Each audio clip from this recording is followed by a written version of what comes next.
Kanchipuram Varamahalakshmi Silks, the Grand Banarasi Mela. First time ever in Hyderabad starting from November 1st.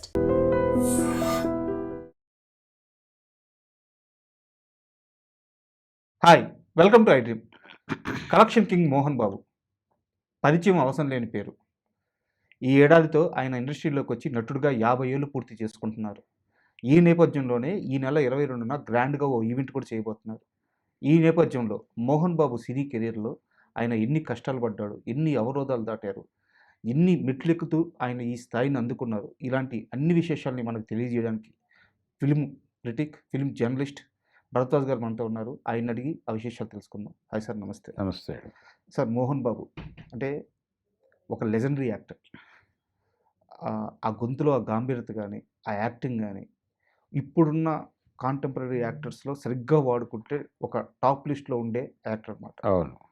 So అలాంటి ఆయన ఈ ఏడాదితో ఇండస్ట్రీకి వచ్చి ఒక 50 ఏళ్ళు పూర్తయింది. మా అందరికంటే కూడా మీలాంటి సీనియర్ జర్నలిస్టులకి ఆయన కెరీర్ని మీరు దగ్గర నుంచి చూసుంటారు. సో ఒక్కసారి ఆయన సినీ విశేషాలు తెలుసుకుందాం. అంటే 75లో ఆయన నటించిన సినిమా విడుదలైంది. సార్ 75 నుంచి 2025కి క్యాలిక్యులేట్ చేసి ఇది చేస్తున్నారు కానీ సార్ నిజానికి ఆయన సినిమా ఇండస్ట్రీకి దీనికంటే ఒక 3 సంవత్సరాల ముందే వచ్చాడు, 2 ఏళ్ళు కనీసం. ఆయన రాగానే ఆయనకి క్యారెక్టర్లు ఎదురెళ్ళి స్వాగతం పలకలేదు. ఓకే. ఆయన సినిమా పరిశ్రమలో తను ఉండాలి అనుకుని మెడ్రాస్ చేరాడు. ఇప్పుడు చెన్నై అంటున్నారు, ఆ రోజుల్లో మెడ్రాసే. సార్ వచ్చిన తర్వాత సినిమాలో అవకాశాల కోసం తిరిగే క్రమంలో బతుకు తెరువు కోసం కేసరి హై స్కూల్లో ఆయన ఫిజికల్ ట్రైనర్గా జాయిన్ అయ్యాడు, డ్రిల్ మాస్టర్గా చేరి అక్కడ చేస్తూ మధ్యలో సినిమా ప్రయత్నాలు కూడా చేస్తూ ఉండేవాడు. ఈ ప్రయత్నాల్లో భాగంగా నెమ్మదిగా డైరెక్షన్ డిపార్ట్మెంట్లో అవకాశం దొరికింది. ఓకే. అసోసియేట్గా మొదలై అలా నడుస్తున్న క్రమంలో కొన్ని సినిమాల్లో ఆయన డైరెక్టర్లను బతిమాలుకుని నాకు కూడా జనానికి కనిపించే అవకాశం కల్పిస్తే నేను వాళ్ళని ఎలా అట్రాక్ట్ చేయాలో అలా అట్రాక్ట్ చేయగలను, నాకు అవకాశం ఇవ్వండి అని అడుగుతూ ఉండేవాడు ఈయన నిరంతరం. ఈయన కేఎస్ఆర్ దాస్ గారి దగ్గర కూడా పనిచేశాడు అసిస్టెంట్ కాదులేండి, అసోసియేట్లు చాలామంది ఉంటారు కదా స్టాఫ్లో, ఈయన ఉండేవాడు. అంటే రకరకాల బాధ్యతలు అప్పచెప్తారు వీళ్ళకి. కంటిన్యూటీ చూసే బాధ్యత ఒకళ్ళది, అలాగే క్లాపులు రాసుకునే బాధ్యత ఒకళ్ళది, టైం రాసుకునే, కాస్ట్యూమ్ రాసుకునే బాధ్యత ఇది, ఇలా ఉంటుంది. ఇలా ఇతను ఒక బాధ్యత నిర్వహించేవాడు అక్కడ, అంతే. అంతకు మించి వేరే ప్రాధాన్యతలు ఏం లేవు. కాకపోతే డబ్బులు వస్తాయి, జీవితానికి ఇబ్బంది ఉండదు. ఈయన ఒక రూమ్ తీసుకుని ఉండేవాడు అక్కడ. అదే రూమ్లో గిరిబాబు గారు కూడా ఆయనతో పాటు షేర్గా ఉండేవాడు. ఓకే. ఆయన జగమే మాయ అనే సినిమాతో నటుడిగా విలన్గా ప్రవేశించాడు ఆయన, గిరిబాబు గారు. ఇదే టైంలో, ఒకే టైంలో జరిగింది ఇది కూడా. ఈ మధ్య కాలంలోనే మురళీమోహన్ గారు 50 ఏళ్ళు జరిగింది. మురళీమోహన్, గిరిబాబు ఒకే సినిమా, అది జగమే మాయ, పూర్ణచంద్రరావు గారి సినిమా.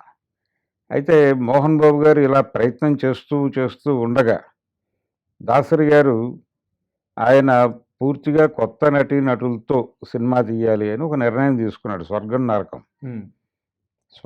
నరకం సినిమా ఆదుర్తి సుబ్బారావు గారికి అంకితం ఇచ్చాడు ఆయన. అప్పుడే చనిపోయాడు సుబ్బారావు గారి మెమరీలో సినిమా తీయాలనుకున్నప్పుడు ఆయనకి తేనె మనసులు సినిమా గుర్తొచ్చింది. అంటే ఆ సినిమాలో టోటల్ అందరూ కొత్త వాళ్ళనే తీసుకున్నాడు ఆయన. 2 జంటల మీద జరిగే కథ. కృష్ణ ఒక జంటకి మేల్ లీడ్ అయితే రెండో జంటకి రామ్మోహన్, అలా తీసుకున్నారు.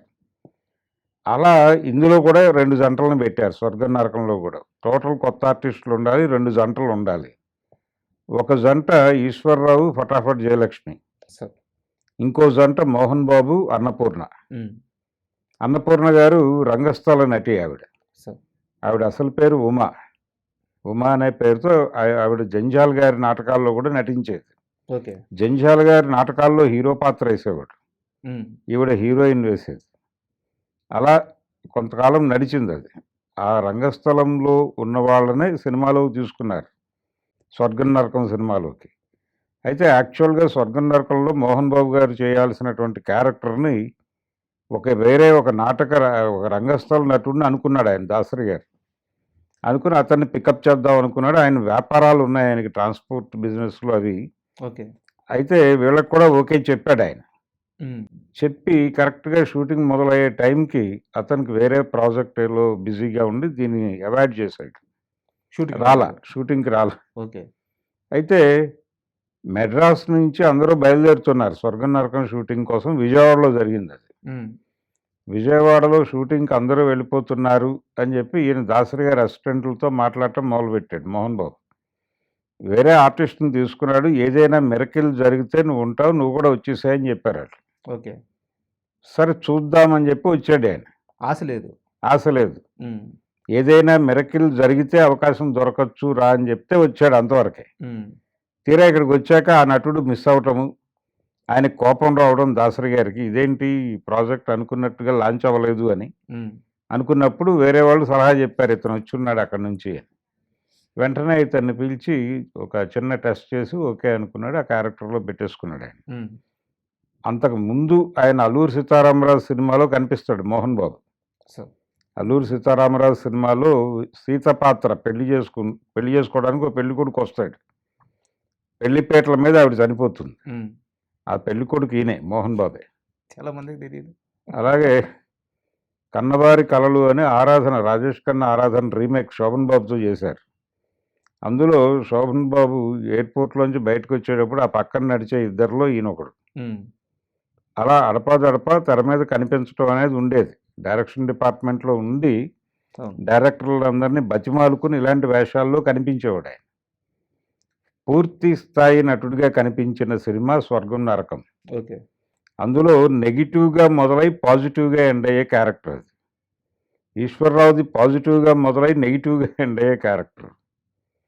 అందుకని మోహన్ బాబుకి ఎక్కువ పేరు వచ్చింది ఆ సినిమా ఈశ్వర్రావు కంటే. సో ఈశ్వర్రావు కంటే కూడా మోహన్ బాబు బాగా చేశాడు అని జనాలు చెప్పుకున్నారు. కానీ ఆ కంటెంట్కి హీరో ఒరిజినల్గా ఈశ్వర్రావే. హుహు. కాబట్టి చాలామంది ఏమనుకున్నారంటే మోహన్ బాబు ఏదో సెటిల్ అవుతాడు కానీ ఈశ్వర్రావు ఎక్కడికో వెళ్తాడేమో అనేటువంటి ఒక అభిప్రాయం ఉండేది. ఓకే. స్క్రిప్ట్ పరంగా ఇతను కొంత లీడ్ తీసుకున్నాడు మోహన్ బాబు. ఆ రోజుల్లో తేన్ మనసుల టైంలో కూడా అదే జరిగింది. రామ్మోహన్ అనేవాడు నటుడు, ఇతను షైన్ అవుతాడు, కృష్ణ పరిస్థితి ఏమిటి అనుకున్నారు ఆ సినిమా రిలీజ్ అయినప్పుడు. హ్మ్. ఆ తర్వాత రామ్మోహన్ పక్కకి వెళ్ళిపోయి కృష్ణ ముందుకు వెళ్ళిపోయాడు. సో అంటే అతను అంత ప్రభావం వేయకపోయినప్పటికీ అతనికి ఇంకేదో కలిసి వచ్చి వెళ్ళిపోయాడు. ఈయన ఆగిపోయాడు. ఇక్కడ కూడా దాదాపు అదే జరిగింది. హ్మ్. ఈశ్వర్రావు అలా చిన్న చిన్న పాత్రలతో కొనసాగాల్సి వచ్చింది కానీ ఇండస్ట్రీని తన వెనక నడిపించుకునే స్థాయి నటుడైతే కాలేదు ఆయన. సో కానీ మోహన్ బాబుకి ఆ అదృష్టం పట్టింది. మోహన్ బాబు ఇండస్ట్రీని తనతో నడిపించుకునే దశ ఒకటి నడిచింది. ఆ తర్వాత ఆయన స్వర్గం నరకం తర్వాత వాట్ నెక్స్ట్ అనుకున్నప్పుడు దాస్ గారు పిలిచాడు అతన్ని, ఓకే. కేఎస్ఆర్ దాస్ గారు మోహన్ బాబుని పిలిచి, నువ్వు హీరో అనే పెట్టుకోకు, ఏ క్యారెక్టర్ వస్తే ఆ క్యారెక్టర్ చేసుకుంటూ వెళ్ళిపోవటమే. ఎక్కడ క్లిక్ అవుతావో ఎక్కడ నిలబడతావో ఎవరు చెప్పలేరు ఇక్కడ హ్మ్.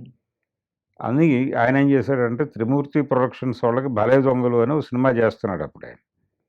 దానిలో ఒక క్యారెక్టర్ కొంచెం విలన్ షేడ్స్ ఉన్నటువంటి పాజిటివ్ క్యారెక్టర్, దానికి ఒక ఊతపదం పెట్టి షక్కర్మే రక్కర్ అని హ్మ్. ఆయనతో చేయించాడు ఆ క్యారెక్టర్. కృష్ణ గారు హీరో. సో ఆ సినిమాలో ఈయనది నెగిటివ్గా మొదలై పాజిటివ్ సెన్స్తో నడిచేటువంటి ఒక నెగిటివ్ క్యారెక్టర్. సో అది కనిపించడానికి నెగిటివ్గా ఉంటుంది కానీ లోపల విషయం పాజిటివ్గానే ఉంటాడు. అందులో అతని పెర్ఫార్మెన్స్ జనాలకు నచ్చింది, సినిమా హిట్ అయింది. హ్మ్. దాని తర్వాత దొంగలకు దొంగ తీశారు వాళ్ళే. దానిలో కృష్ణ గారి తమ్ముడు క్యారెక్టర్ చేయించారు. సో దాంతో మోహన్ బాబు ఎస్టాబ్లిష్ అవటం మొదలైంది అక్కడ దాస్ గారి చేతుల మీద. ఓకే. దాసరి గారు పరిచయం చేశాడు కానీ హ్మ్. మోహన్ బాబుని జనాలకు దగ్గర చేసింది మాత్రం కేఎస్ఆర్ దాస్ గారు. ఓకే. అదే క్రమంలో దాసరి గారి సినిమాల్లో కూడా ఏదో క్యారెక్టర్ ఇచ్చేవాడు ఈయనకి. హ్మ్.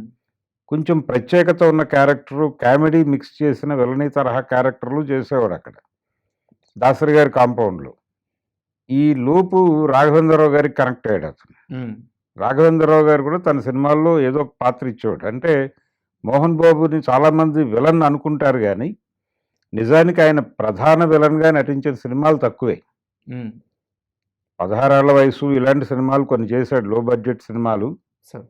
కానీ పెద్ద హీరోల సినిమాల్లో అంటే రామారావు గారు, కృష్ణ, నాగేశ్వరరావు గారు ఆ సినిమాల్లో ఈయన ప్రధాన విలన్గా చేసింది తక్కువే. రావుగోపాలరావు కొడుకుగానో లేకపోతే ఇంకెవరో కొడుకుగానో నటించాడు తప్ప ఓకే. ఈయన లీడ్ రోల్లో లీడ్ విలన్గా ఉన్న సినిమాలు తక్కువ. అది కూడా ఆయనకి ప్లస్ అయినట్టు ఉంది. అవును, అంటే కామెడీ విలని చేసే అవకాశం దొరికింది ఆయనకి దేవత సినిమాలో. అది బాగా రక్తి కట్టింది. అవును. కామెడీ విలనీతో పాటు ఆయన పొయిటిక్ విలనీ కూడా చేశాడు. సో పొయిటిక్ విలనీ అంటే ఆయన బాపు గారి సినిమా గోరంత దీపం.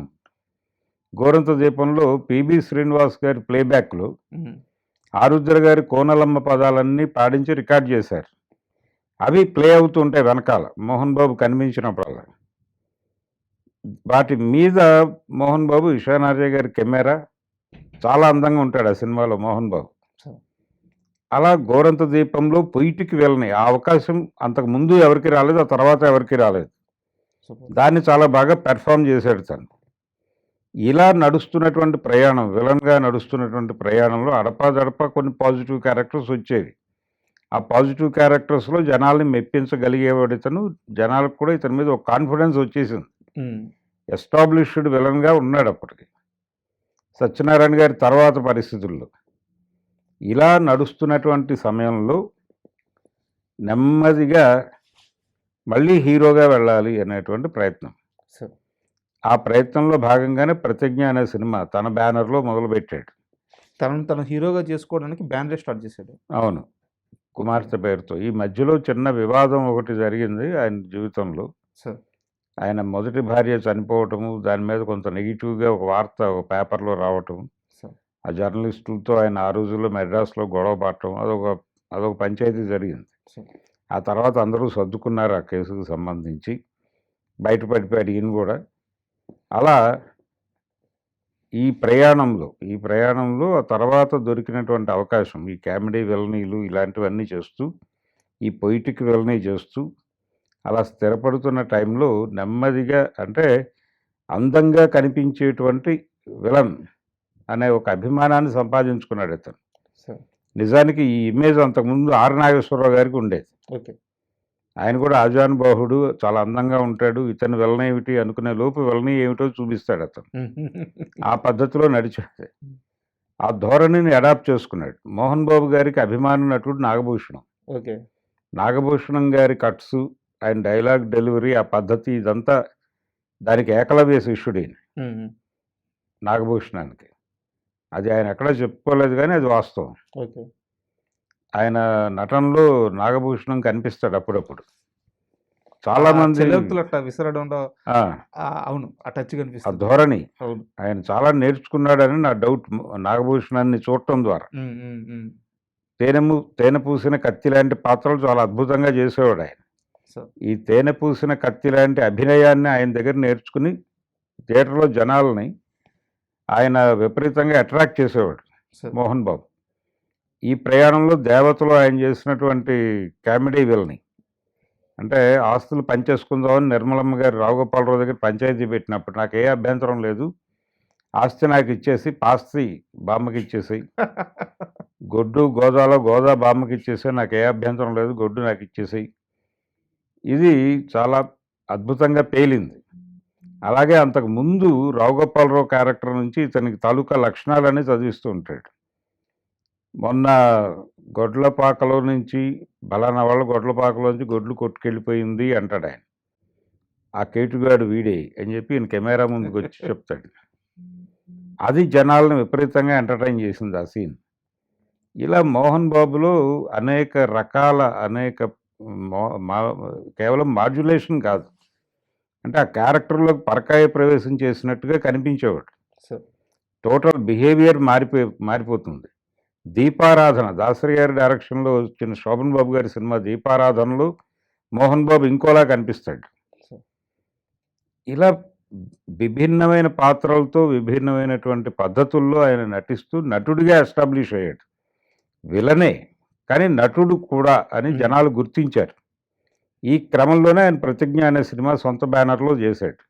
సో ప్రతిజ్ఞ ఒక మేరకు విజయం సాధించింది కానీ ఆ తర్వాత ఆయన చేసిన ఏ ప్రయత్నము ఆయనకు కలిసి రాలేదు. ఓకే. ఎప్పుడైతే హీరో అయిపోయాడో ఆయన, నేను హీరోని అని ప్రకటించిన తర్వాత విలన్ వేషాలు చేయటం మానేశాడు. ఆ తర్వాత ఈ హీరో సినిమాలు ఆడకపోయేసరికి మళ్ళీ విలనీ చేస్తానన్నాడు. సో మంచి దొంగ, దొంగరాముడు, బాలకృష్ణ గారి దొంగరాముడు. ఆ టైంలో మళ్ళీ ఆయన విలనీ చేస్తానని వచ్చిన టైం అది. ఆ టైంలో ఇండస్ట్రీ వాడుకుంది ఆయన బాగానే. అప్పటికే ఫైనాన్షియల్గా చాలా ఇబ్బందులు ఎదురై ఉంటాయి కదా సార్, సినిమాలు పోవడం. ఇబ్బందులు పడ్డాడు. ఉమ్, ఇల్లు అమ్మాడు ఆయన. ఉమ్, ఎంతో మనసు పడి కొనుక్కున్నటువంటి ఇల్లు అమ్మేసి ఓకే. మళ్ళీ ఒక అపార్ట్మెంట్లోకి మారే పరిస్థితి. ఓ మళ్ళీ అక్కడి నుంచి బౌన్స్ బ్యాక్ అయ్యాడు.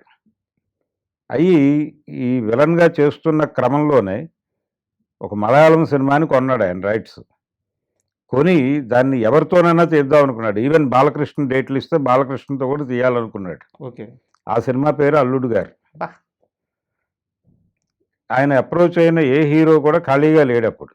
ఉమ్, దాంతో ఇలా లాభం లేదని రాఘవేంద్రరావు గారు నువ్వే చేసేయని చెప్పి రంగంలోకి దించాడు. ఉమ్, ఆ సినిమా పెద్ద విజయం సాధించి అప్పటి వరకు హీరోగా ఆయనకు ఒక డిసప్పాయింట్మెంట్ ఉండేది. దాని నుంచి బయటకు తీసుకొచ్చింది. ఓకే. అలా బయటపడి అక్కడి నుంచి మళ్ళీ కలెక్షన్ కింగ్ అని మీరు చెప్పిన బిరుదు దిశగా వెళ్ళాడు. అసెంబ్లీ, రౌడీ ఈ సినిమాలకి.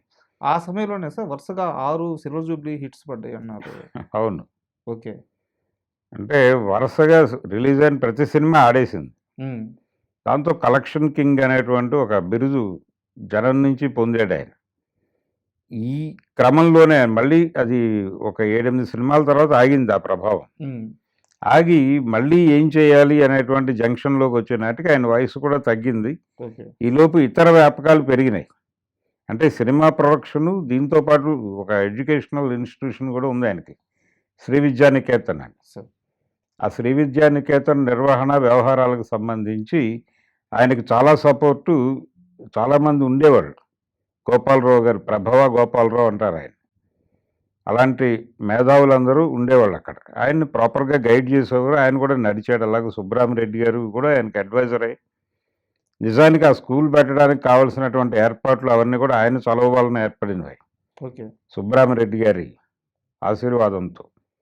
అలా ఈ వ్యాపకాలు పెరుగుతున్నటువంటి క్రమంలో పిల్లలు చేతికి అంది రావటం, వాళ్ళని ఇండస్ట్రీకి పరిచయం చేసి నిలబెట్టాలనుకోవడం, దానికోసం కష్టపడే క్రమంలో నెమ్మదిగా ఆయన నటన నుంచి పక్కొచ్చి పిల్లలతో సినిమాలు తీయటం, ఈ గోల్లోకి వచ్చేసాడు. ఆ తర్వాత చాలామందికి తెలియని విషయం ఏంటంటే ఆయన పొలిటికల్ ఏరియాలో కూడా ఉన్నాడు. ఉమ్, మోహన్ బాబు ఆయన 83 జనవరిలో రామారావు గారు సీఎం అయ్యాడు.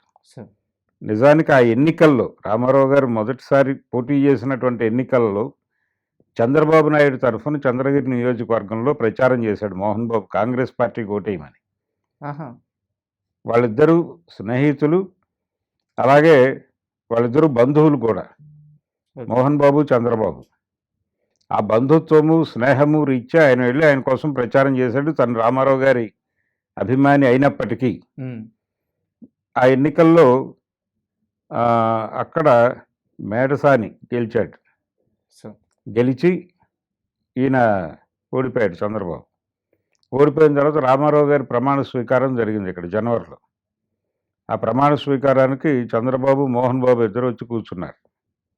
వాళ్ళిద్దరు ఫోటోలు ప్రత్యేకంగా తీసి మర్నాడు పేపర్లో వీళ్ళిద్దరు వచ్చారని చెప్పి ఒక వార్త.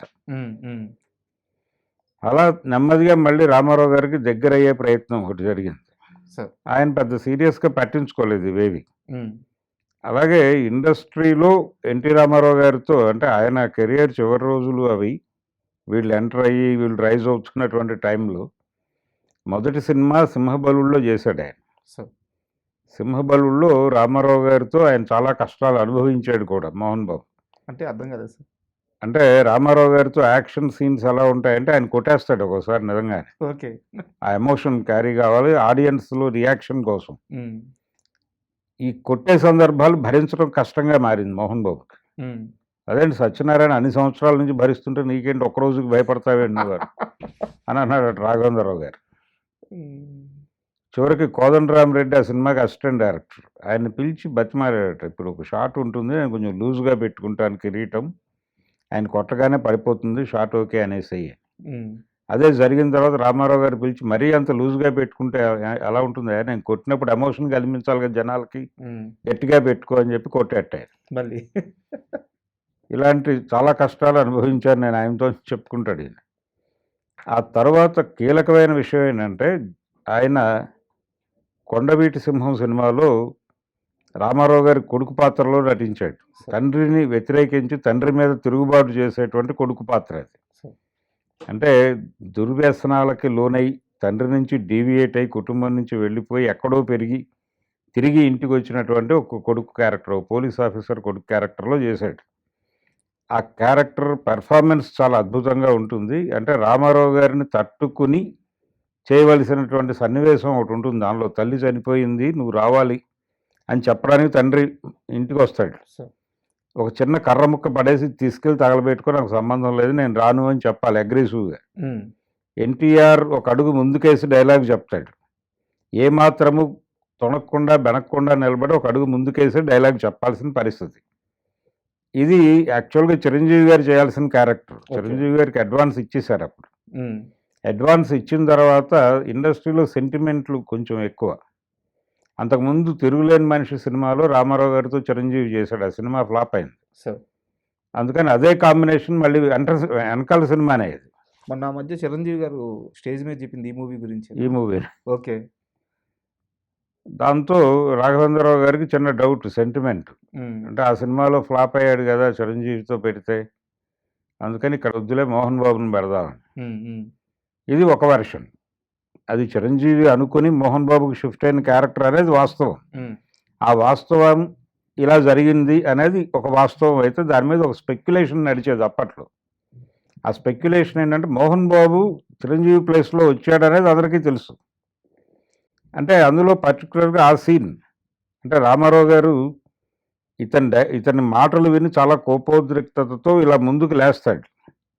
లేచినప్పుడు భయపడకుండా నిలబడి డైలాగ్ చెప్పాలి. అక్కడ ఆయన రైజ్ అయిన ప్రతిసారి ఒక అడుగు వెనక్కేస్తున్నాడు ఇతను అని. అందుకని మోహన్ బాబుని ఇన్వాల్వ్ చేశారు. అలవాటు ఉంది ఆల్రెడీ సింహబలుల్లో పడి ఉన్నాడు కాబట్టి అతనైతే బెటర్ అవుతుందని అప్పుడు అనుకున్నారు అనేది ఇంకొక వెర్షన్ ఉంది. ఓకే. సరే, ఏది ఏమైనప్పటికీ చిరంజీవి ప్లేస్లో మోహన్ బాబు వచ్చాడు. అది చాలా సందర్భాల్లో తన విజయంగా మాట్లాడుకుంటాడు ఆయన. అంటే చిరంజీవి కంటే నేను గొప్ప నటుడిని అని చెప్పడానికి ఈ సందర్భాన్ని వినియోగిస్తాడు ఆయన. అయితే చిరంజీవితో కలిసి కూడా సినిమాలు చేశాడు కెరియర్ ప్రారంభంలో. కిరాయి రౌడీలో చాలా మంచి క్యారెక్టర్ మోహన్ బాబు, కంపారిటివ్ చిరంజీవితో పోల్చినప్పటికీ. కొంత సింపతి గెయిన్ అయ్యేటువంటి క్యారెక్టర్ బాగా పెర్ఫామ్ చేశాడు, మంచి పేరు వచ్చింది.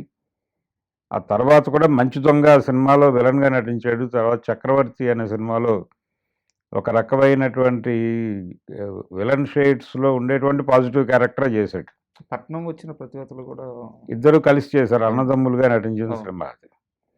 ఇలా రకరకాల సినిమాల్లో ఇద్దరు కలిసి కనిపించేవాళ్ళు, విలన్గా నటించేవాడు, హీరోగా నటించేవాడు. ఆయన ఇష్టం, ఆయన పద్ధతిలో ఆయన. ఇలా నడుస్తున్నటువంటి కెరీర్ ఆయన అందరు హీరోలతోనూ చేశాడు. రామారావు గారితో చేశాడు. అంటే ఒక మాట అంటారు గురుగారు, ఏ ఇండస్ట్రీలో అయినా సరే ఒక హీరో మోహన్ బాబు చేసిన మల్టీ స్టారర్ అది ఏదో ఒక విధంగా సినిమాకి కాంట్రిబ్యూషన్ తన రోల్ ఇంకా ఏ హీరో చెయ్యలేదు, చెయ్యబోరు, చెయ్యలేరు కూడా అంటారు. అంటే మోహన్ బాబు మల్టీ స్టారర్ల విషయంలో మోహన్ బాబుని పట్టుకురానక్కర్లేదు, కానీ మల్టీ స్టారర్ హీరో అంటే కృష్ణ గారు. సార్, కృష్ణ గారు చేసినన్ని మల్టీ స్టారర్స్ ఎవరూ చేయలేదు. ఆయనకు ఆ ఏరియాలో ఒక రికార్డు ఉంది. పైగా తన ముందు జనరేషన్ హీరోలతోనూ చేశాడు, తన జనరేషన్ హీరోలతోనూ చేశాడు, తన తర్వాత జనరేషన్ హీరోలతో కూడా మల్టీ స్టారర్స్ చేసిన చరిత్ర ఉంది ఆయనకి. అంత లాంగ్ ఇన్నింగ్స్ లేదు మోహన్ బాబుకి. నటుడిగా ఒక ప్రత్యేక శైలి ఉన్నటువంటి హీరోగా అతనికి ఒక గుర్తింపు ఉంది జనాల్లో. ఆ గుర్తింపు పీక్స్కి వెళ్ళిన సందర్భాలు అనేకం ఉన్నాయి. థియేటర్ని ఎమోషనలైజ్ చేసిన ప్రతిసారి ఆ సినిమా హిట్ అయింది.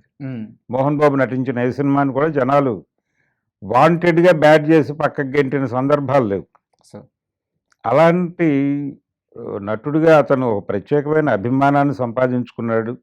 డైలాగ్ బాగా చెప్పగలడు అనేటువంటి ఒక ఇమేజ్ ఉంది ఆయనకి.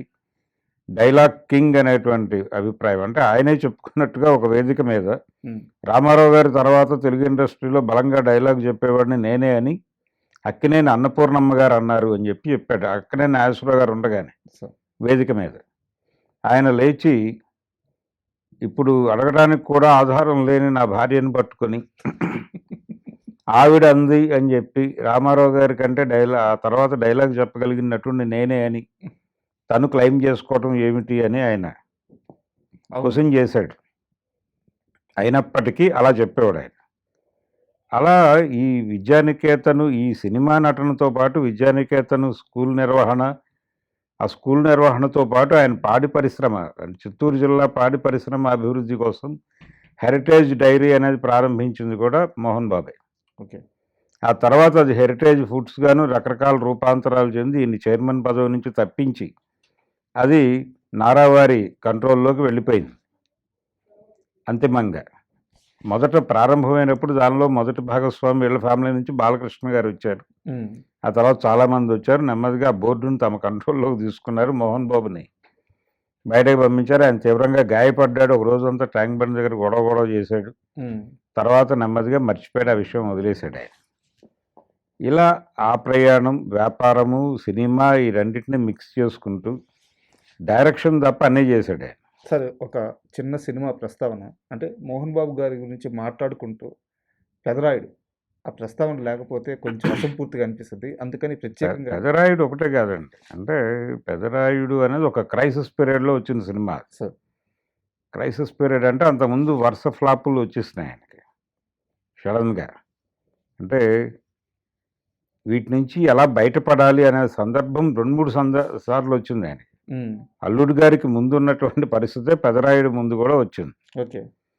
వచ్చినప్పుడు రజనీకాంత్ గారు ఆ సినిమా రైట్స్ కొని ఈయనకి ఇచ్చాడు. రవికుమార్ గారి దగ్గర తీసుకుని ఈయనకి ఇచ్చాడు. ఇచ్చి ఆ సినిమా నువ్వు తీస్తే సక్సెస్ కొడతావు అని. తమిళ్లో ఆయన లేడు. సార్ ఆయన చేసిన సినిమా రైట్స్ ఇవ్వటం కాదు రజనీకాంత్. అది తమిళ సంబంధం లేదు. తమిళ్తో ఆయనకి సంబంధం లేదు. జస్ట్ ఆ రైట్స్ తీసుకుని ఈయనకి ఇప్పించాడు. ఇచ్చిన తర్వాత ఈయన అందులో ఒక ప్రధాన పాత్ర, తన తండ్రి పాత్రకి రజనీకాంత్తో కన్విన్స్ చేసి ఆ సినిమాలో చేయించుకున్నాడు. ఆ సినిమా చాలా సెన్సేషనల్ విజయం సాధించింది. రజనీకాంత్కి స్ట్రైట్గా ఒక తెలుగు సినిమా చేయాలనేటువంటి ఉత్సాహాన్ని కలిగించిన సినిమా పెదరాయుడు. ఓకే. ఆ పెదరాయుడు సినిమాలో ఆయన డ్యూయల్ రోలు అన్నదమ్ములుగా కనిపిస్తాడు. తండ్రేమో రజనీకాంత్. పాపారాయుడు అనే క్యారెక్టర్లో ఆయన కనిపిస్తాడు రజనీకాంత్. ఇలా ఆయన ప్రొడ్యూసర్గా చాలా పెద్ద విజయం అది. తర్వాత రాయుడు అనే సినిమా చేశాడు రవిరాజా పినిశెట్టితోనే. రవిరాజా పినిశెట్టిది కూడా సక్సెస్ఫుల్ కాంబినేషన్. అంటే రికార్డు వసూళ్లు సాధించిన సినిమా అది పెదరాయుడు. అప్పటికున్న రికార్డుల్ని బద్దలు కొట్టే లెవెల్ వసూళ్లు సాధించిన సినిమా అది. కమర్షియల్గా చాలా బిగ్గెస్ట్ హిట్. ఓకే. ఆ తర్వాత రవిరాజాకి ఆ లెవెల్ సక్సెస్ ఇచ్చిన సినిమా చంటి, వెంకటేష్తో చేసింది. అలా దీని తర్వాత ఆయన కొంత ఏజ్డ్ క్యారెక్టర్లు చేయడానికి కూడా మొగ్గు చూపేవాడు. కొంత వెరైటీ ఉన్న సబ్జెక్టులు వెతుక్కునేవాడు. ఈ పెదరాయుడు కంటే ముందు కూడా ఆయన కొంచెం ఎం ధర్మరాజు ఎంఏ అని ఒక సినిమా చేశాడు రవిరాజాతోనే. అది కూడా ఒక టిపికల్ మూవీ. అంటే ఒక విచిత్రమైన రాజకీయ నేపథ్యం ఉన్నటువంటి క్యారెక్టరే కానీ ఒక గందరగోళంలో ఉంటాడు. ప్రస్తుత వ్యవస్థను బలంగా ప్రశ్నించేటువంటి క్యారెక్టర్ అది. దాన్ని చాలా బాగా పెర్ఫామ్ చేశాడు తను. అంటే సెటైరికల్గా ఉంటుంది సినిమా. అంటే ప్రశ్నించాడు, యుద్ధం చేశాడు అంటే అదేదో ఆ ధోరణిలో ఉండదు. కృష్ణ గారు ఈనాడు లెక్క కాకుండా ఇది వ్యవస్థలో ఉన్న దుర్మార్గాలని తను అభినయించి ప్రపంచానికి పరిచయం చేయటంగా నడుస్తుంది. అందుకని ఆ సినిమాకి కూడా మంచి పేరు వచ్చింది మోహన్ బాబుకి నటుడిగా. స్వర్గం నరకం సినిమా కంటే కూడా దాస్ గారి సినిమాల్లో ఎక్కువ పేరు వచ్చింది ఆయనకి. దాసరి గారి సినిమాల్లో కూడా రకరకాల, దీపారాధనలో క్యారెక్టర్ మంచి క్యారెక్టర్ అయింది. దీపారాధనలోను, బుచ్చిబాబులోను, ఇలా ప్రతి డైరెక్టర్తోనూ ఒక రాఘవేంద్రరావు గారు మోహన్ బాబు లేకుండా సినిమా అనేవాడు కాదు. ఒక దశలో అంటే కొండవీటి సింహం తర్వాత రాఘవేంద్రరావు గారు ప్రతి సినిమాలోనూ మోహన్ బాబు వైపు చూసేవాడు. దాసరి గారు చూసేవాడు. మోహన్ బాబు ఉంటే బెటర్ కదా, ఈ క్యారెక్టర్ చేసేస్తాడు అని ఒక కాన్ఫిడెన్స్ ఉండేది డైరెక్టర్లు. ఈ కాన్ఫిడెన్స్ని చివరి వరకు నిలబెట్టుకున్నాడు. ఈగోయిస్టిక్గా బిహేవ్ చేశాడు అనేటువంటి విమర్శలను ఎదుర్కొన్నాడు. కలెక్టర్ గారు షూటింగ్లో జయంతి మీద చేసుకున్నాడు అనేటువంటి పెదరాయుడు టైంలోనే. ఓకే. పెదరాయుడు వాళ్ళ కలెక్టర్ గారు ఆ టైంలో జయంతి మీద చేసుకోవటం అది ఇష్యూగా మారి అక్కడికి వెళ్ళటం, రాజ్ కుమార్ గారి దగ్గరికి వెళ్ళటం, ఆయన పంచాయతీ పెట్టడం, ఇవన్నీ కూడా ఉన్నాయి ఆయన జీవితంలో. బ్లాక్ అండ్ వైట్ చెప్పుకోవాలంటే.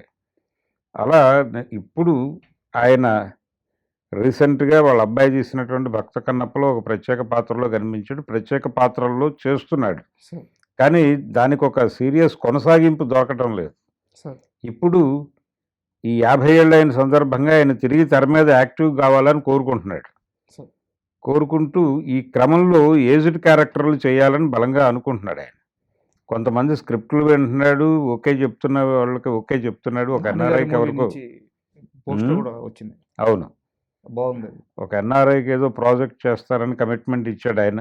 ఓకే, ఇలా ఒక కొత్త ఏరియాలోకి మళ్ళీ పునఃప్రవేశం చేస్తున్నాడు ఆయన నటుడిగా. ఆయన మధ్యలో ప్రభాస్తో సినిమా చేశాడు, బుజ్జిగాడు మేడ్ ఇన్ చెన్నై సినిమాలో ఒక క్యారెక్టర్ చేశాడు. అంటే అమితాబ్ తరహా క్యారెక్టర్లు దొరికితే చేస్తారని ఒక ప్రకటన చేశాడు ఈయన. అమితాబ్ తరహా పాత్రలనే కాదు, ఏదో క్యారెక్టర్ చేస్తూ ఉండాలి నటుడు అన్న తర్వాత.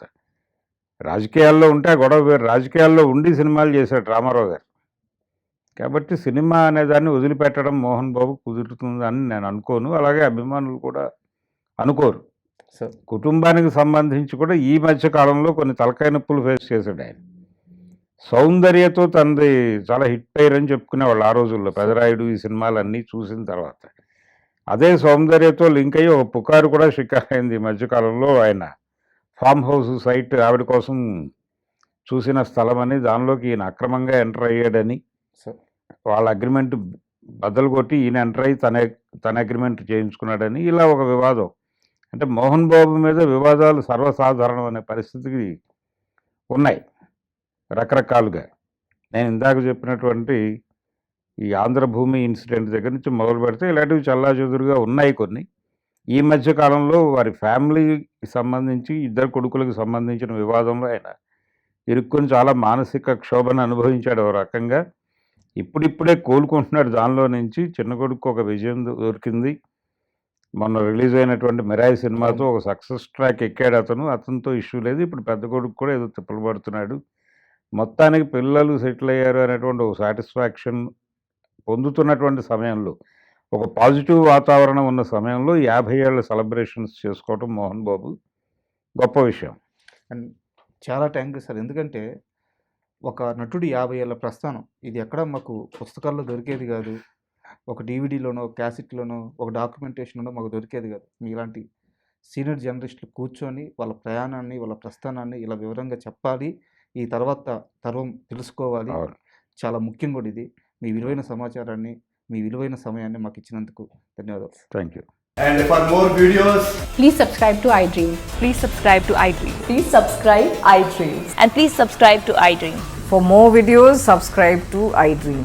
please like, share and subscribe to the channel. Congratulations, iDream. Subscribe to iDream. Subscribe to iDream. So subscribe to iDream Media. iDream team అందరికి huge congratulations. Please subscribe iDream Media. Please subscribe to iDream. Subscribe iDream. Please subscribe to iDream. iDream అంటే నా కళల ఛానల్ను subscribe చేసుకున్న నోరు తిరుగుతలేదు, మీరైతే గంట గుర్తు కొట్టండి. For more such videos, please subscribe to iDream. Subscribe to iDream. Please subscribe to iDream. Please subscribe iDream Media. Please do subscribe to iDream. Please subscribe to iDream Media. For best entertainment and information, please subscribe iDream. And don't forget to subscribe to iDream.